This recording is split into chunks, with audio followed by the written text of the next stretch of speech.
I was trying to explain exactly that when he went to Kandahar and he defeated the Ayub, that's what he did, because given the sanctity of the cloak of the Prophet where it is, people have successfully sought refuge there, and they were not harmed. They were given their asylum and they were not harmed, and people have waited until they come out. But Abdurrahman was not the man to Yeah. So, but I mean, there's one more example of like he's also written this codes of war, how to, and there he quotes various, like the first publication I think he did was not the first, but one of the important publications that he did, where he actually tells his people in both languages, in Persian and Pashto, that it's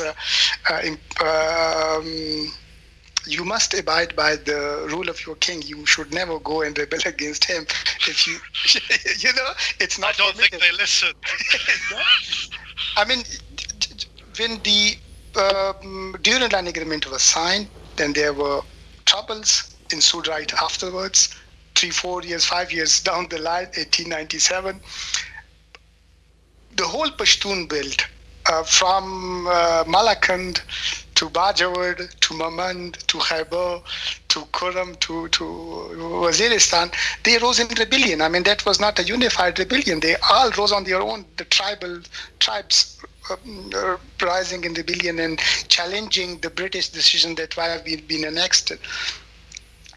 And actually, this was the time when the British felt that, well, they are not able to contain this rebellion. It's not possible. The British were calling on different Maharajas and Rajas from India to come and support them with their resources. Actually, one of the Maharaja of Patiala came himself with his army to support the British and suppressing the rebellion that Pashtuns have launched against them.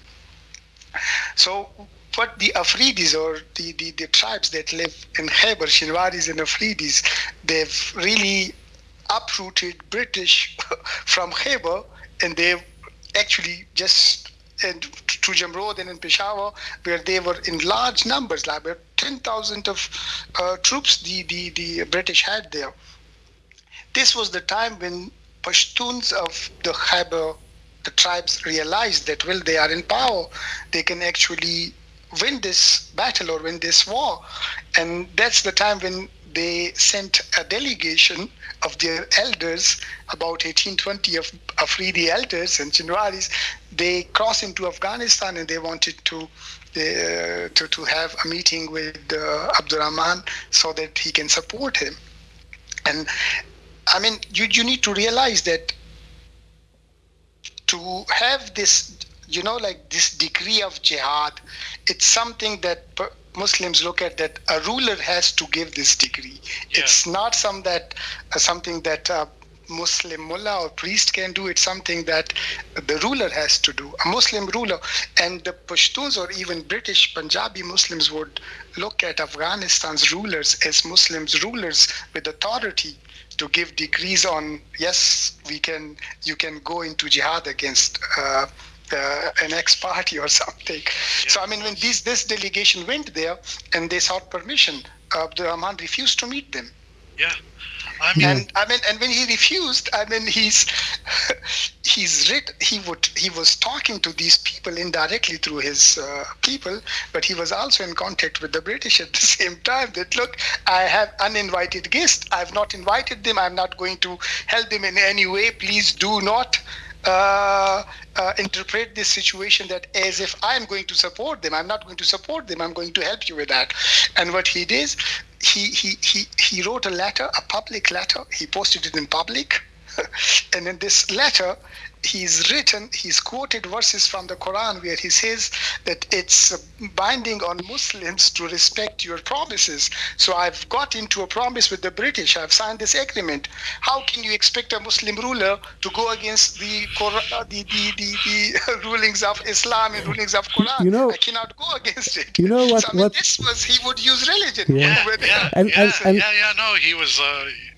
Sangar. Yeah, the thing that is interesting about Abdurrahman Khan's relationship with religion is that his interest in religion was entirely based on what benefits him as a king to use as an argument against a very conservative and religious society. So, so whenever you see an invocation of religion by Abdurrahman Khan during his reign, it was only political and in his interest as a ruler. Anything else about religion didn't matter. Like, for instance, I've heard that he wasn't exactly a very pious man. Nah, he wasn't. He wasn't. Isn't that common for many rulers? Yes, yeah, you're right. Who want to enforce Islam on its nation, but exactly. Coming to the point of obeying your king, right? So, I mean, we spoke about the forced displacements, him beheading my ancestor. Now, my ancestor. His uncle was the Amir Sher Ali. Yeah. Now, what started a war between Sher Ali and his own brother, the father of Abdurrahman, was the fact that in the Mazar of Hazrat Ali and Mazar Sharif, the reports are that Abdurrahman came out whilst the two brothers were talking and tried to shoot the Amir Sher Ali. He failed and he ran away to Samarkand for 12 years. So Abdurrahman himself,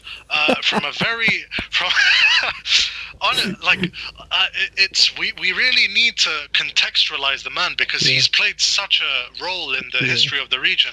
He was not above shooting his own uncle, the ruler of the time, his own uncle, the ruler of the time. And with regard to him agreeing to the British annexing Kandahar, we need to contextualize this as well, because for a Muhammadzai Barakzai king, Tehran and Malakand are not the same as Kandahar. Kandahar was the first capital. It is the heartland of Durrani, even Ghiljai Pashtun power, because Mirwais Hotak rose from Kandahar. So this is essentially, as much of his country as it can be.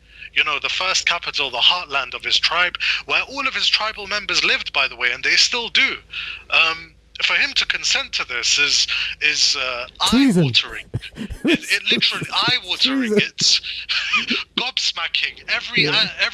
Every description I can use does not suffice. Yeah. So this is also one of the reasons why I say, if we talk about the Durand Line, about our history, about the creation of Pakistan as a nation state and Afghanistan's current affairs, is that we have to be very well aware of the history, how this border came in, or whatever you call it, a border or a line or whatever, how this came about, and what can we expect from people from both sides. Like, for instance, honestly, let's go straight to the point.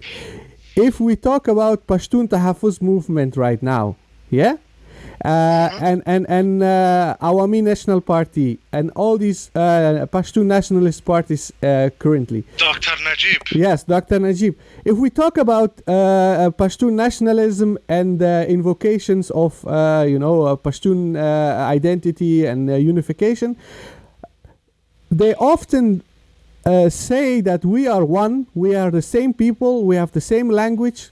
True, absolutely true. But then, how about the fact that the current state of Afghanistan came into existence in a way that disproportionately disadvantaged people on the other side? What do you guys say? Don't you agree with this fact that how can you expect people to say, be part of Afghanistan, but in the past you were disadvantaged by the creation of the state. It's too bad, but let's be part of us. It's not a fair request. I think it's not fair to expect from people like I'm sure you're well aware of many Pashtuns in Pakistan who are very proud of their culture, heritage and identity, but they don't see any necessity to just become part of Afghanistan. I mean, I've written about it in detail, and I think I plan to write about more formally, because there are so many things because there is so much political sloganeering around this Yes. proposal, Yes. and facts are mostly something that people not kind of they overlook when they get into the politics. Then you start to look at things through the lens of your political affiliations, your political goals, and that's how you want to define the concept of Pashtunistan. Pashtunistan, the reason it never materialized because there was never enough popular support behind it. Can we not cite sort of Bacha Khan's fault? So, I mean, we know that Pashtun nationalism has become very discredited, not just in Pakistan, but in Afghanistan. But in the beginning stages where Bacha Khan was very influential, I actually don't have too much info. Was it not enough to, let's say, create a Pashtunistan kind of settlement, Dr. Saib? I mean, I'm not sure what you're trying to say. I'm asking. I'm sorry, I wasn't clear. I'm sort of asking. Was at the beginning stages of Awami National Party and Bacha Khan in the post-independent phase, was there not enough support even then for? Not at all. No. I mean, Pashtunistan. I mean, let's say it like this. Bacha Khan had really great following. I mean, his just the Khodai Khidmatkars, the red shirts, they were in numbers above 300,000.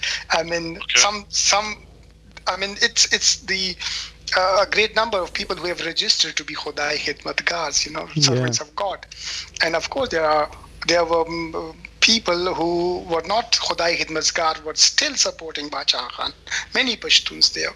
But you need to understand that when Fakir of Ipi, Haji Mirza Ali Khan, was waging a war against the British, Congress was in government in WFP, and it's the time when there are aerial bombing operations going on against Fakir of Ipi and people of Waziristan. Yes. Fast forward, Pakistan is created when it was really clear when the date is going to be. It's then, I mean, Pakistan comes into existence on 14th August, and just 2-3 months ago, on 21st June, Fakir of Ipi declares himself president of Pashtunistan. It's just like 2 months before when Pakistan is about to be created. Yeah. And now, look, fast forward again 1 year. 1948, Pakistan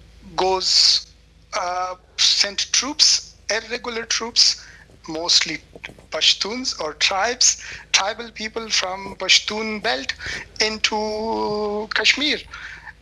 And the number of people who went to Kashmir, they are far more than the number of people who were actually supporting Pashtunistan behind Fakir of Ipi. Bacha Khan never had this idea of Pashtunistan as a separate state. I've seen maps of Pashtunistan in Afghanistan during the reign of Sardar Dawood. And Pashtunistan is not part of Afghanistan. Pashtunistan is a separate place.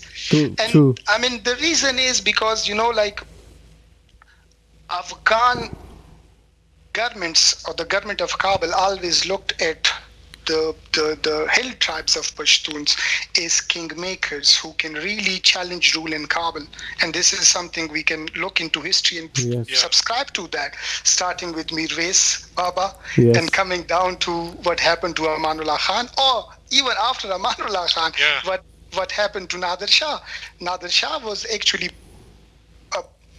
put on throne because of these people. Yes. Because of the Masouds. That's this book. That's what this book about. This book is about exactly that.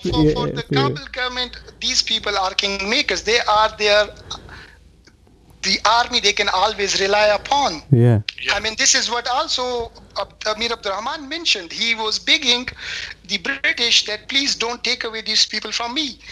If you really want to use these people for the defense of India, I can guarantee that these people will be used for the defense of India. But you would need to leave these people to me because and that's what happened. I mean, many people do not know, but the Fakir of Ipi, the first time he came into prominence, it was not something that he he did against the British, but it was something that he did for Afghanistan. He went into host, like when Nader Shah rule was there, Yeah. so he was facing rebellions after rebellion, rebellion after rebellion. Even after he was put on throne in Kabul, and there was these host disturbances, Yes. and because he was young in his 30s and he was really pious, he was very well respected in Waziristan. I mean, this is like few years after the Wazirs helped Nader Shah, and then Nader Shah rewarded the people of the tribes, gave them lands, and also rewarded them monetarily, something that they would receive every month, every season or something, and there's something still goes on. I actually know Masood family from Logar that migrated roughly around the time of the King Nader Shah. So Yeah. So I mean, the point that I'm trying to come to is, for Afghanistan, there is a security stake in the hill tribes of Pakistan, and same is for Pakistan. Yes. We've seen in history that these people have been used in one way or another for causes which the state thought that we need our people to, or we need these people to fight these causes for. And this so is exactly, this is the same stake. These people how I interpret the events of the history, that these people are furious. They've been used. Yes, they can easily be used in the name of religion, and they've been exploited, and that's the reason. Coming to because you mentioned current political landscape in PTM and the ANP. Bacha Khan, the other day somebody was asking me, and I said, look, there is one book where Fakir Afifi was said that he's being exploited by Afghan governments, and he asked his people that if in future, if there is any Afghan government coming to you in my name asking for favors, please do not go there. And there was one person, he had his right questions, that no, it never happened. There's just one witness to it, one author who reported, nobody else is talking about it. And I mentioned that, look, you need to look at it as the whole thing.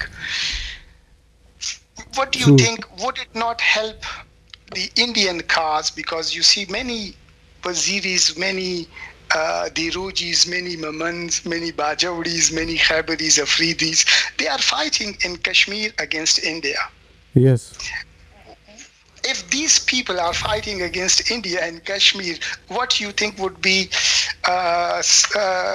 wouldn't be something of something that would benefit them? That, well, let's have Pashtunistan state, let's support people who would really want to establish Pashtun Islamic State. When Pakistan was created, it was created in the name of Islam. Soon after it was created, it was really difficult for Afghan government of that time to question the Muslimhood of this nation. And then, well, there came a time when they said, well, there are Qadianis in it. There's a strong Ahmadiyya community. And then they would really do this propaganda that, well, it's not a Muslim state at all. This is a state created for the Ahmadiyya community, and that's why it's not something that Pashtuns should live in, and they should have their own state. This continued for some time. Coming to the Pashtun Tahafuz movement or ANP politics, everyone has a stake. I know people who are satellite or parachuted politicians who have had a lifespan of politics with no impact or with no significant impact. Yeah, but then they say, well, there is a cause, let's just jump into this bandwagon, and then we can really be the focus or center of the attention, and we can really be regarded as someone who really stands for human rights.